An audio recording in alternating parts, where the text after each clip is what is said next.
কালো শাড়ির অভিশাপ। রাতের শহর সবেমাত্র ঘুমাতে শুরু করেছে। রাস্তার বাতিগুলো ফিকে আলো ছড়াচ্ছে, আর চারপাশে নীরবতা যেন কানে তালা লাগিয়ে দিচ্ছে। রাত তখন 3টা। রাহুল ক্লান্ত শরীর নিয়ে অফিস থেকে ফিরছিল। বাইকের গতি একটু বাড়িয়েছিল, কারণ এই রাস্তার ব্যাপারে একটা কথা প্রচলিত ছিল। এই রাস্তায় রাতের বেলা কেউ একা গেলে সে আর ফিরে আসে না।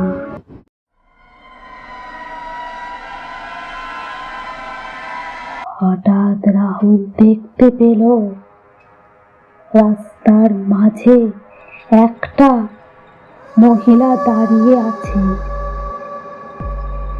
কালো শাড়ি, খোলা চুল, মাথাটা নিচের দিকে ঝুঁকে আছে।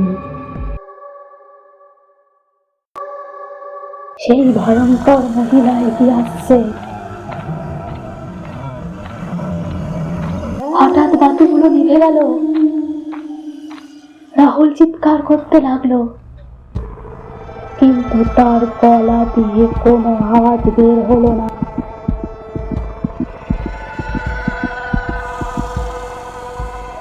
কালো শাড়ির মহিলা তার সামনে চলে এলো। তার চোখ দুটো লাল। তাকে দেখে রাহুল ভয় পেয়ে গেল। হঠাৎ রাহুলের জোরে আর্তনাদ। তারপর সম্পূর্ণ নীরবতা। সকালবেলা রাস্তায় লোকজন ভিড় করেছে। রাহুলের নিথর দেহ পড়ে আছে। তার মুখ বিবৃত, চোখ ফেটে গেছে। দেখে মনে হচ্ছে রাতে ভয়ানক কিছু হয়েছে। তার চারপাশে ছেঁড়া কালো শাড়ির অংশ, তাতে লেগে আছে শুকনো রক্ত। কিন্তু সবচেয়ে ভয়ানক ব্যাপার, সেই কালো শাড়ির মহিলা এখনো দাঁড়িয়ে আছে, নিঃশব্দে, কারো অপেক্ষায়।